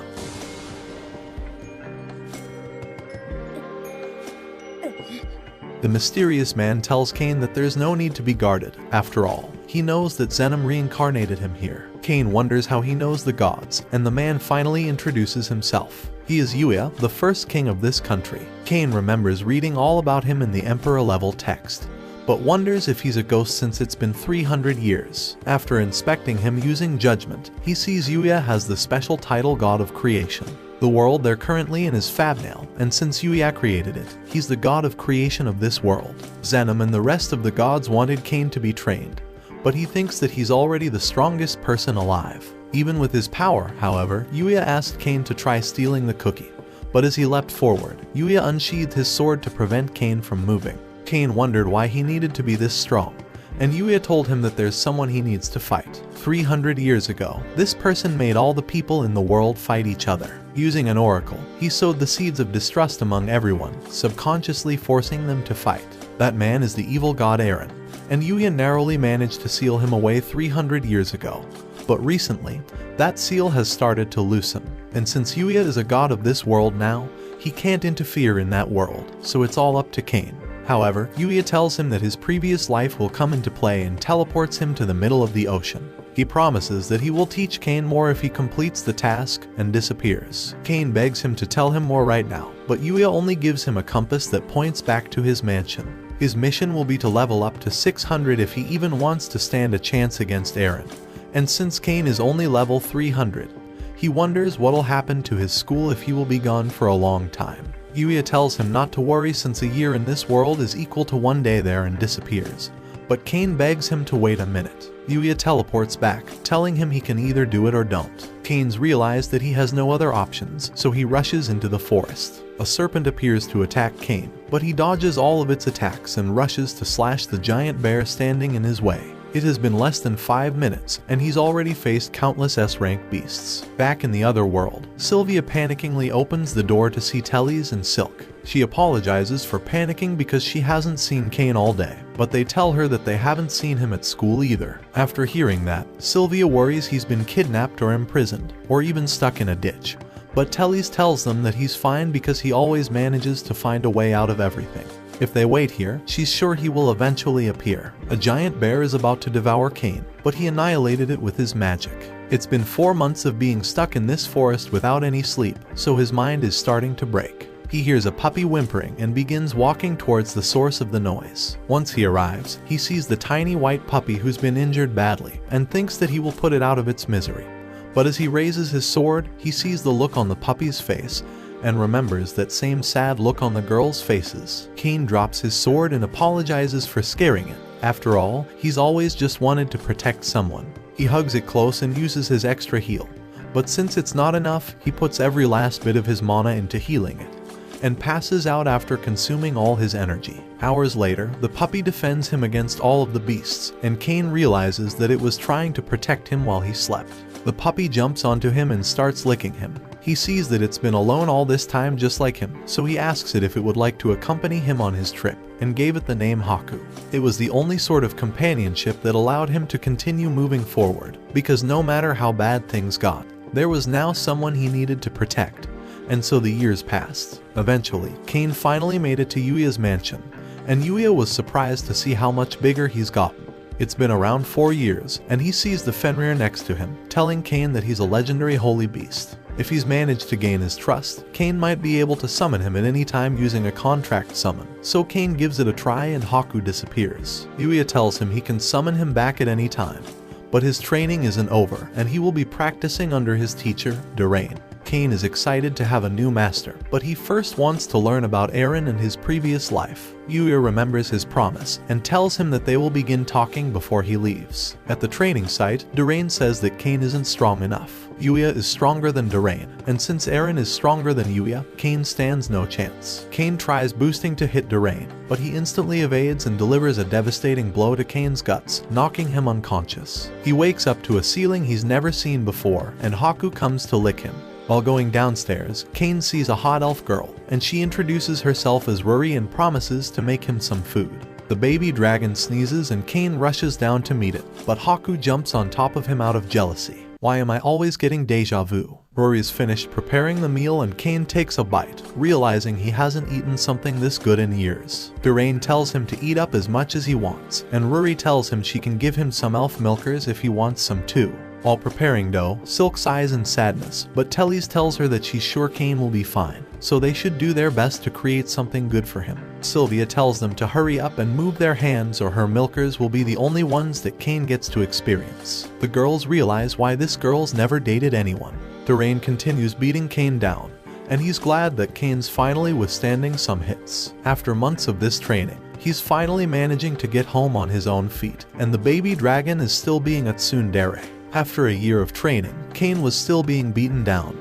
But the anger of having to stop Aaron kept him moving forward. He remembered the day when Yue revealed everything about his past life. Aaron used to be the god of amusement, the 8th god of Zenom's world. The gods had asked Cain to make them a game because there's no more entertainment in this world. When Aaron used the oracle, he was forcing every person to participate in a death game, and if he ever breaks the seal, he will end up forcing everyone to participate in this game once more. The only way Cain can prevent this is if he gets stronger, so Cain continued fighting to protect those who were important to him. But after all this time, Yue still had one thing left to tell him. He was the one who was unable to protect his friends. The reason Aaron is connected to Cain's old life was because of this one reason. The friends Yue failed to protect were Cain's parents. After they died in an accident, they were reincarnated into Cain's new world and were begged by the gods to bring peace to this new world. But even as Cain's mother casted Inferno, she realized how ineffective her attacks were. Cain's father and Yue tried slashing against him and landed a scratch, but with a single magical blow, he annihilated their entire troop forces. Cain's mother tried protecting the priestess, but the injuries she sustained couldn't be healed. Cain's father used Overload to rush forward with all of his power and sacrificed himself to restrain Aaron from moving. In that instant, Yue used the stone to seal away Aaron. His parents' last words were apologizing to their son. After hearing their words, Cain knew that he wanted one thing. He wanted to protect the people he cared about and make this a peaceful world. So he used his Overload and defeated Durain once and for all. Durain congratulated him on finally finishing his training, and Cain ran towards his parents' graves. Yue reveals that even as they prepared for their final battle against Aaron, they were always looking for a way to get back to him. Cain's glad he finally found out the truth, thanking them for always thinking of him, and thanks Yue for looking after his parents. Yue opens his fist one final time, and Cain's speed surpasses Yue's. He thanks Yue for all the training, but Yue tells him that he was the one who put in all the work. He runs off to his old world, but Yue tells him to wait. His body's completely different after 5 years, so he casts a spell to return him to his original form. Haku appears to accompany him on his journey, and Durain asks him if he would be able to take Jin along with them. He promises that he will take care of Jin, and thanks them for taking care of him. As he prepares to teleport to the other world, Yue hands him a gift for the current king. Durain looks forward to the day he becomes greater than both of them, but Yue is sure it will be soon. After all, he has something much greater to protect than they do, and there's also lots of people protecting him. Sylvia sees that Cain is finally back and rushes to give him some of her maid milkers. He tells her to get her lonely ass off of him because he didn't miss her one bit in those 5 years. You're a victim! He only missed Telly's and Silk, and they're glad he's finally back. They show him the cookies they've prepared for him, and Cain cries while he starts eating them. They're glad he enjoyed them, and they welcome him home. The king reads the letter sent by the first king, and wonders if this is truly from Yue. Cain reveals that Yue managed to create a different world, and lived there as the god of creation. Additionally, he gave Cain a gift for the king, and they are all shocked to see the legendary katana that slayed the black dragon. After seeing it, the king finally believes that Cain is telling the truth, but wonders what training this letter is referring to. Cain says that his training was long and rough, just like the spears his wife takes from other men at night. Every single day, he had to fight against monsters and survive lethal mock battles for 5 long years. The king wonders if he heard that right, and asks Cain how it could have been 5 years since he's still a small ugly shit. The duke tells Cain that his useless ass forgot to accept the quest needed to advance to A rank, and his registration will be cancelled if he doesn't act on it. At the guild headquarters, Cain asks why the guild master wants to revoke his license, and apologizes because he hasn't had any free days recently. The guildmaster tells him that Tefana was so bummed out that her bottled up love might explode. Cain thinks it must suck to be her, because he only cares about his adventurer's license. So the guildmaster reminds him of the conditions of becoming an A-rank adventurer. Currently, there's about 10 bandits on the route from Gracia to the royal capital, and he needs to subjugate them to maintain his A rank. But it shouldn't be a problem since he's the strongest guy in the capital. Cain promises that he'll deal with it, and the guildmaster looks forward to seeing it happen. Inside the forest, Cain activates his flight to scan the area for the bandits, but eventually sees a carriage being ambushed by them. He flies down and says he'll help them out, but notices that it's Nina, Sabinos, and Millie here. She had been gravely injured, so Cain ran over and used his heal abilities to treat her wounds. The bandits think that one more child can't stop them, since little kids should just be drinking from mommy milkers. but Kane says that he'll make them pay for harming his tutors. They rush towards him, and Kane activates his boost ability, knocking them off balance and destroying their core with his new katana. One by one, he takes care of all of them, and thinks holding back is really difficult. Sabinos thanks him for saving them, but Millie wonders why he's here. Kane says he accepted a subjugation quest from the guild, shocking her that he's able to take a C rank quest even though he just joined the guild. Kane shows them his adventurer card, and the girls are surprised that he's already a higher rank than them. Sabinos thinks this explains how he took out all the bandits, but wonders what they're going to do with them. As they drove the carriage throughout the capital, all the residents were disgusted by how vile those bandits must have been. They eventually made it to Sabino's home, and Parma came out to greet Kane, but was shocked to see all the bandits locked up.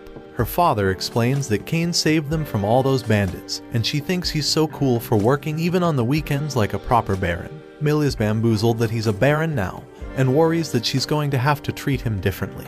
But Nina thinks he's every gold digger's dream now. However, Kane tells them not to worry about the formalities since they were his tutors after all, and Millie is glad to hear that he hasn't changed one bit. Since he's grown a lot in a few years, Millie goes on to unlock a new type of milkers for him, the tutor milkers. Kane thinks he just felt the best milkers in the land, but runs off to report to the guild without them. Inside the guild, Kane hands Rita the testimony that confirmed the bandits' subjugation. But as Rita was congratulating him, Oh shit, here we go again. They tell Millie that they'll show her around the capital. But just before he's able to grab onto her, Kane's hand stops him. The bandit was ready to tell the kid to piss off, but they realized it was the kid from before, and collapsed at his aura. Claude came from behind, and Kane ran to greet him. He congratulated him on driving away those creeps, but Kane says he would do anything to protect his friends. This is the first time Claude's heard he has friends, and sees Millie and Nina. Kane wonders how he knows his teachers, and Claude reveals that Millie is his sister. They tell him that they're the ones who tutored Kane since he was 5. And Claude thinks this is an awesome celebration, so they should drink some juice. Together, they all drink some PG apple cider vinegar, and Millie tells them the story of how Kane saved them from all the bandits. Nina also reveals that he's already A rank, and Claude is shocked that he was able to catch up to him so quickly, but thinks it's not surprising since he was the only one to keep up with him in the exam. Hearing this baffles Millie, because her brother was the only person to ever make it to A rank using only his sword skills. Nina thinks it makes perfect sense since Kane is a baron who already has his own mansion, and thinks he's every gold digger's dream. Claude was shocked that he was a baron, and begs him not to charge him for his rudeness, but Kane screams at them to calm down, and Millie wonders how he was able to become so strong. Stumbling on his words, Kane realizes he can't just tell her that he was trained by the gods, but she thinks it shouldn't be surprising since he was able to kill a red dragon even as a little kid. Claude thinks Kane might be hacking for defeating an SS rank monster, but Millie and Nina go on to show them their magic bags. Rena wonders how much those bags hold, but Millie goes on to reveal that she's never had it filled. She laughs it off and asks Kane where he got those bags from and how much they actually hold. Nina reveals they could actually fit a mansion, and Rena realizes that those must be some national treasure class items. She begs Kane and says she will do anything so he could create her one of those bags. Kane promises that he will, and Rena passes out, but Claude tells her that it's okay because she won't remember any of this tomorrow. Kane is glad to hear that she'll be fine, but remembers that he has school tomorrow, and panics because he didn't attend at all last week. Claude wonders how he's fitting in, especially since he's already a baron, but Kane tries to cast off the topic. Nina feels bad for him, so she offers to hug him, but he runs away, and Claude thinks it's very apparent that Kane is going to be a computer science major. They notice Rita looking for someone and ask her what's happened, so she reveals that she's looking for a substitute teacher for tomorrow's adventure class. Claude realizes this could be the perfect opportunity and asks Rita to explain more. At class the next day, the teacher commands all the students to cast their magic towards the target. Kane thinks he's finally going to show off his incredible powers, but the teacher calls out his name and says that he's forbidden from using magic in this academy. All the teachers have also been notified of this, because his beginner-level magic can destroy all the barriers. While spying on him, Claude's group see that Kane really can't fit in with all of them, and thinks that it's up to them to give him a hand. During their next class, the teacher introduces the adventurers who will be assisting them, and all of his classmates instantly recognize them. Claude asks the class how many of them are adventurers, and sees that all of them have already become adventurers, so he asks all of them to take out their guild cards. Cain realizes he's screwed, and Claude asks him why he doesn't have a guild card, whispering to take it out already. Cain doesn't want to make all the others feel bad since he already has a gold card, and thinks they'll all be even more put off. All of them start glaring at him, and Cain says that he forgot it at home. Claude thinks that it's really disappointing, but tells him to make sure he never forgets it in the future. Lily noticed how they all stared at him, and Rena thinks he's definitely a computer science major instead of a quantum physics major. Inside the training manor, Claude tells everyone that they're going to be learning how to use Boost today. The students volunteer to start, and Cain thinks he's finally going to show off his abilities to Claude. However, he sees all the other students going before him and sees the lines that formed. He was the only one left behind. However, this is all part of their plan, because they want to show how much stronger they are, and if Cain manages to keep up with them, all of the students will be stunned by his strength. This is their 700 IQ quantum physics lecture. With Cain at the end of the line, he worried that he wouldn't have time to make it to the duel, but their turn finally arrived. They jumped towards each other and struck swords, but the bell rang to end class. The teacher stopped the class, and Cain begged for just an extra minute, but the teacher wouldn't allow it. Claude apologized and promised to battle him next time, but the teacher said there won't be a next time. After all, Cain blew away all this episode's budget after he unlocked a new type of milkers. Cain wishes this didn't have to happen because it's not like he wanted a new type of milkers, and Claude tells him goodbye. At night, Cain takes out his anger by blowing up all the trees. A giant dragon approaches him, but Cain slashes it with a single blow. He sees a giant boulder standing before him and casts hundreds of fireballs towards the ground. The guards think it's the god of destruction that has been released, and Garm leads the army towards the source. Cain's managed to calm down and teleports out, and as Garm makes it to the crater, he sees his emblem once more. We're back at it f***ing again inside the king's room, and he tells him that his worthless father thought the god of destruction appeared after the entire forest was scorched. He wonders if he's received a warning from the gods, and he tries to explain the situation, but the king tells him to hurry up and spit it out. Cain cries because he didn't come up with a comeback for today. Far in the distance, a goblin sees an orb, but a dragon eats him. After devouring the stone, the seal has finally weakened, and even though he just consumed a single part of his body, it should be more than enough. At school, the teacher reveals that they will be learning summoning magic today, and asks if Cain is among them. Cain realizes it's his cue to f*** off, but the teacher says that he can stay here since they're not going to be using attack magic, and she introduces them to the specialist of the day. He is a palace mage called Grat, and he explains the two types of summoning magic. The first is to establish a bond with a monster and form a contract with it, while the other method is to summon a monster from a magical sigil and form a contract. Since there aren't any wild monsters around, they'll be using magic circles to perform the summoning today. He gives all the students magic sigils, and they quickly summon their familiars. One of them summons a giant beast, but the beast thinks he's trying to rip off Mash with his mushroom haircut, so it rejects him. Grat tells him not to worry because he can at least use magic unlike Mash, but he's probably going to stay ugly his whole life. Emotional damage! Finally, Cain's turn comes up, and he asks if it's truly okay that he's going to put all his power into this summoning.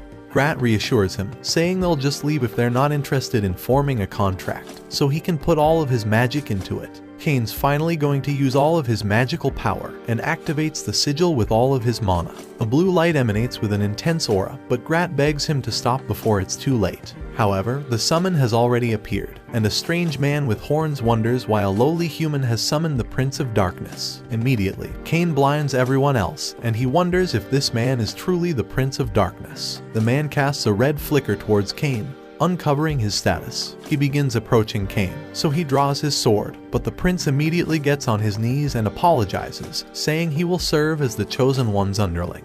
He goes on to say that he will gladly form a summoning contract with Cain, and even destroy an entire nation with the Demon's Clan if he so desires. Cain tells him that the only thing he wants to destroy is his mommy milkers, and he won't be needing an entire Demon Clan for it. The Prince of Darkness finds that admirable, and introduces himself as Seth, saying he gladly agrees to be summoned by the Chosen One at any time. Cain is glad to hear his submission, but begs him to stop calling him the Chosen One. After hearing those words, the Prince of Darkness is shocked by Cain's humbleness, and promises that he will destroy a nation at Cain's command.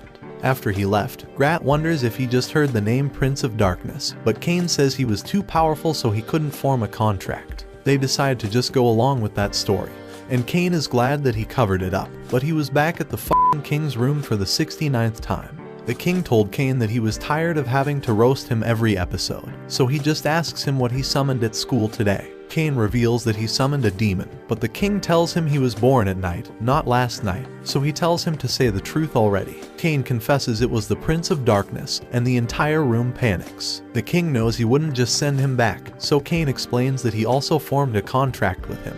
All of them get a heart attack, and the king can't believe that Cain's ugly ass was blessed with the power to destroy an entire nation, along with his daughter. Cain apologizes because it's not his fault his daughter calls him daddy instead of her actual father. Grad is new to these roasts, so he wonders how he's allowed to talk to the king this way. The king thinks that Cain's training with the first king has made him much more disrespectful, so he asks Cain to show his insane status window. He tells Grat that he's going to find out who the real top G of the nation is, so he'll be executed if he spreads this secret. After he opens his status, all of them scream in shock. He's gained demigod title, and his status has become immeasurable. Grat bows down and promises to roast the king along with him, but Cain says he can handle the ugly king alone. All of them consider calling him master from now on, and the king is afraid because he has the power to destroy the entire world. Cain tells them to relax already, and wishes for them to treat him as they always have. The king agrees to continue treating him like shit, but thinks that with this status, he might hand him the entire kingdom if he wished it. After his blood pressure had skyrocketed, he tells Grat that this is the reason he allows Cain to roast him. And for Cain, he's going to bestow a town onto him. The way the king sees it, a man who cannot protect a single house or a single town can't hope to protect an entire nation. Sylvia finds out about the news and congratulates him, saying she will finally give him the best maid milkers he's been wanting. Cain tells her to shut the fuck up already because that joke is getting old, but Sylvia tells him she's going to give him her milkers whether he likes it or not. The butler comes in to stop her madness and informs him that Garm's town is about to be attacked by the forest of monsters. Inside the town, all the residents prepare to evacuate, so Cain goes to meet with Jin. His brother explains how the number of monsters in the forest have been growing, and some of them are even too powerful to hold off. Their power is beginning to resemble the forces that attacked their city a decade ago, so he sent out an entire party to investigate the source, but they were unable to confirm whether it's an onslaught or just a small increase in monsters. Because of this, they can't send knights on a massive scale, so they're trying to handle it carefully. After learning all of this, Cain volunteers to head into the forest. But Jin thinks he's too young to be doing this, so to put him in his place, Cain flashes his card and reminds him that he defeated a red dragon alone. Jin is glad that he has such a powerful brother, so he asks him to help them out in this investigation. But Cain says he will be visiting the Adventurers Guild to see what they think first. Inside the guild, the new receptionist thinks they're short-handed for hiring a kid, but screams when she sees his rank.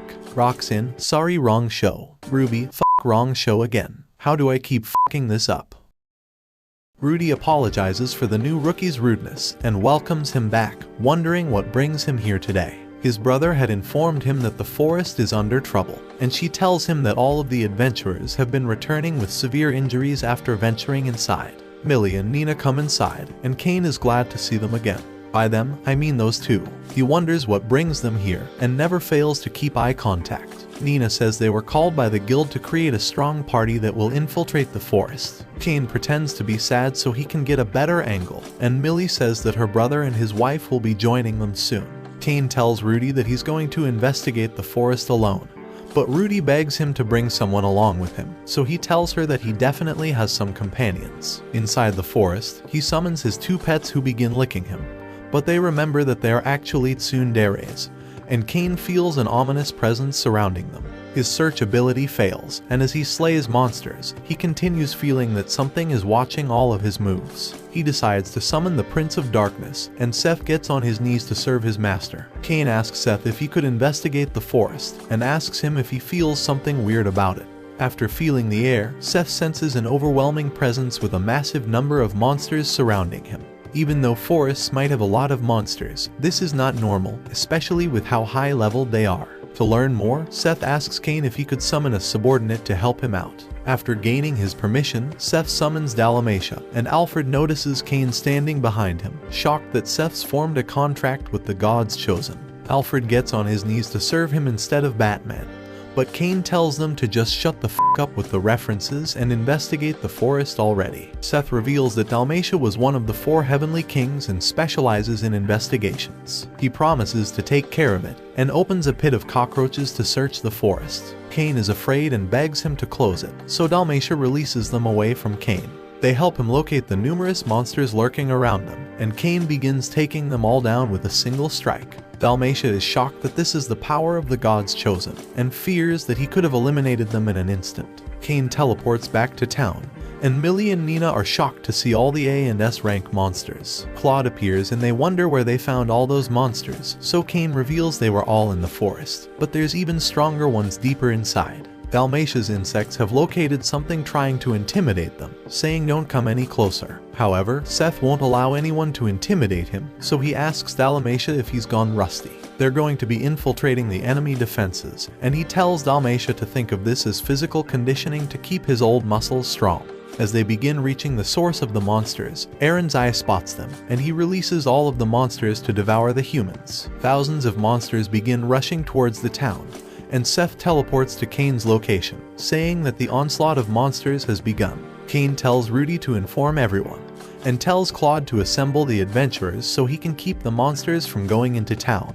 Rudy says it's too dangerous for him to go out alone, but Cain says that he has friends that are stronger than a rank adventurer. Seth is shocked that he's made his first friend in years, so he pledges to lay down his life to assist him. They begin running towards the forest, but Tefana appears and jumps towards her husband, saying she was informed about the onslaught that's begun. Cain says he's on his way into the forest, and before she's about to follow him, Cain tells her to stay and protect the town along with his home. Tefana promises that she'll do anything to protect her husband's home, and Cain runs off. As they ran together, Seth wondered why he wasn't teleporting, so Cain reveals that no one in this nation except him can teleport, so he begs Seth to show some restraint. Meanwhile, Dalmatia is single-handedly destroying all the dragons that appear, and when one of them flanks him, a giant flame saves him. Cain casts multiple infernos to destroy the monsters beneath him, and feels the overwhelming presence coming from the center of the forest. Aaron says he's waiting for the followers of the old geezers, and says that the game has already begun. The monsters continued rampaging the forest, but Seth promised Cain that he will take care of them while he faced off against their leader. He told Cain that he will summon his underlings, but couldn't promise that the forest would remain intact, so Cain told him to be careful and to not take it too far. However, Seth told him that he should be the one being careful, and Cain smiled before flying off. The earth began quaking, and the army was struggling to protect all of the people as they ran inside the town's walls. Using her search ability, Nina noticed the large number of monsters approaching, so Millie began running towards the forest, saying that she wants to do everything in her power to act like a teacher just for once. Nina began running after her, so Claude and his wife started chasing them, and together they set off to help Cain.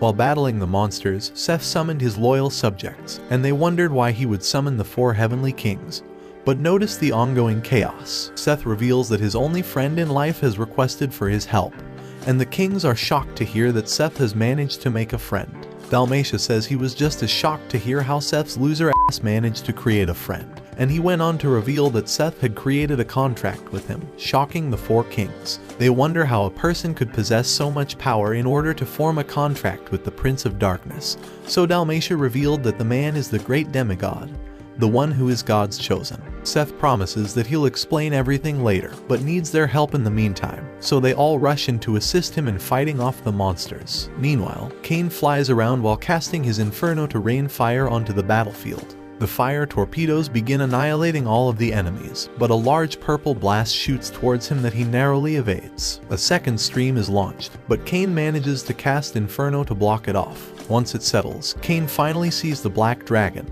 and realizes that it's Aaron, the former god of amusement. Aaron powers up, saying it's a shame that only part of him has been revived because he had to borrow the body of the dragon, so he casts his magical powers to unleash more monsters towards the city. All of this is a game to him, to see if the monsters would be able to devour all the humans, and wonders how long his friends would be able to survive. On the other side of the forest, Claude notices the people floating in the air, but his wife tells him to stop joking. He tells her the only thing funnier than this joke is going to be when he cheats on her toxic ass, but all of them see the people floating in the sky. They realize that they must be on their side, and Nina thinks they're likely Cain's overpowered friends. The 4 heavenly kings begin getting overwhelmed, but Seth tells them to continue battling so they could make the fight easier for the humans. Nina casts her search ability and notices that they're about to be surrounded, so Millie rushes forward with her brother to fight off the oncoming beasts. Cain faces off against Aaron, and the god of amusement finds it infuriating how his eyes are the same as the people who sealed him. The lingering regret of him being sealed had made him want to cause Cain to suffer for years, but decides that he will just end him at this moment, so he casts his dragon breath towards him. Cain narrowly evades, and notices the power of his attack and how it turned all the cockroaches into sushi by just touching them. Aaron casts his breath once more, but as the flames begin to chase after him, Cain leaps backwards and casts his Inferno spell towards the dragon. The flames, however, don't leave a single scratch on Aaron, and he says that such weak magic isn't going to affect him. Meanwhile, Cain's friends begin getting overwhelmed by all the forces. However, Claude is excited because he's going to cheat on his wife after, and Millie can't wait until she can finally give Cain her milkers. Stop it. Get some help. Aaron's attacks pursue Cain, and while he flies, he summons Haku and Jin to fight off against the dragon. They evade each of his attacks, but Aaron's tail whip sends Haku falling unconscious and prepares a lethal attack. Nina runs out of all of her magic, and Claude gets held at a standstill along with Millie. Just after Nina managed to eliminate it, a giant beast appeared and was ready to devour Claude. However, iron spears pierced through its head, and Tefana appeared to save Millie. She told them that reinforcements are here, and from this point on, she will be defending the front line. Claude thanked her, but said that he won't let her do it alone, because that's what his good friend always says. Haku receives a devastating blow that Jin tries to block off, and Aaron prepares another blow to burn them in their place, calling it annoying how Cain wants to save them. However, Cain rushes down to block his attack from burning them, saying that they're his friends that he'll protect, because if you love someone, you should protect them, and this sentiment could never be annoying. This isn't the god's will, this is his will, because the only thing he wants is for everyone to be able to smile, and activates his overload ability. Aaron recognizes this light as the same one from before, and Cain unleashes his Saint Sanctuary with the sole wish of protecting everyone. Their blasts hold each other off, but Cain screams with all of his might, and his magical powers begin to overwhelm Aaron. A light emanates as it ascends to the heavens, and Cain says that he's going to protect all of their smiles, and begs his mom and dad to give him more power. Haku and Jin bite him to stop his attack, and Seth and Dalmatia think it's awful how he's acting. They wonder if it was really necessary for him to destroy an entire mile of fertile earth, but Cain thinks that he was just trying to destroy the black dragon. They ask him where he sees a black dragon, and they tell him to quit being stupid because the monsters had finally left the forest, and the onslaught is over now thanks to him. Claude runs to hug Cain, but Tefana rushes over and Millie hugs him closer. Here in this world, Cain thinks he can help people, and Dalmatia thinks he is a remarkable god's chosen. They laugh it off before leaving, and think he'll be one of the greatest men. Back at the f***ing king's room, the ugly bastard realizes this is the finale, so he decides to roast Cain extra hard this time. He yells at him while asking him about the pillar of light that was visible from the castle, and wonders if his little head was the one responsible. Cain tried explaining that the pillar of light was supposed to penetrate the black dragon like he's going to penetrate his. He apologized because his intermediate magic wasn't enough, so he had to use royal level magic to royally fuck. The king tries yelling at him, but realizes that he didn't prepare a comeback, and Cain says that's probably because his daughter knows who her real daddy is.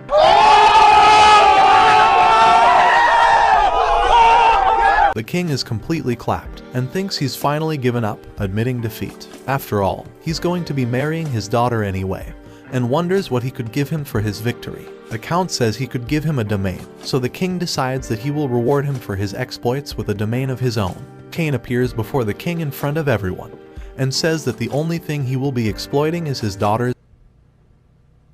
Out of pocket for that shit. Way out of pocket. The king bestows upon him the domain Dorenthal, and Cain humbly accepts to govern it. Back at Garm's home, he wishes it was any other domain, but Tefana hugs him in tears. She reveals that Dorenthal is the worst town, because their corrupt adventurers guild has driven many previous nobles to flee from it. Teles thinks it's cruel and wants to yell at her father, but Cain tells her that this actually excites him, because he wants to repair a broken town and allow everyone to smile. He wishes for all of them to rebuild it with him, so all of them agree, but tell him not to overdo it. And so together, they set off to build the new domain. As he entered the city, the guards instantly saw his high rank, and the clapped king asked his messenger about what happened to Cain. Shortly after arriving, The guild was holding a welcome party for him, but Cain took care of them with ease using his fire powers. And while he was in the tavern, he noticed how the men mistreated a cat girl, so he showed them who the real p***s are by kicking them out and having them land in interesting positions. However, he was locked up by 12, but Cain got out easily. As he was talking to his future wives, Seth came screaming for help and revealed that his wife had learned of his cheating and kicked him out of the castle. His demon wife appears, Lephone, and a new type of milker has been unlocked, the demon milkers. Cain introduces himself back, and she asks him what he thinks of her man. So Cain tells her that he's worthless scum for cheating on an unparalleled beauty. Hearing those words makes her want to be part of his harem. But Seth told him to be careful since women change after marriage. Tellys thinks that Seth likely used to say all kinds of sweet stuff when they exchanged vows, so betrayal is unforgivable. But Cain wonders why it feels like they're talking about him. Lephone praises the girls for telling her exactly what she wanted to hear, so she promises that if Cain ever made them cry, she would make him regret it. Lephone told Seth that he can come back home just this once, so she shows him what true hell looks like, and Seth bids Cain goodbye. He was never seen again. Eventually, Cain stormed into the church and uncovered the cult running the city, so he subdued all of them with ease and built a giant wall around the entire city. Zenom thinks it's great because they still have many things they need him to do.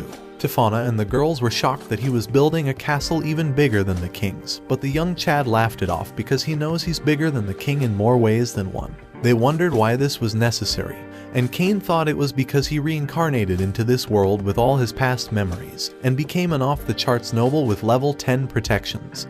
But that's a story for next time. All of his friends were angry with him, especially Sylvia because she still hasn't given him maid milkers. But Cain apologized. Thank you all for joining me on this incredible journey. Till next time, my fellow legendary plot masters.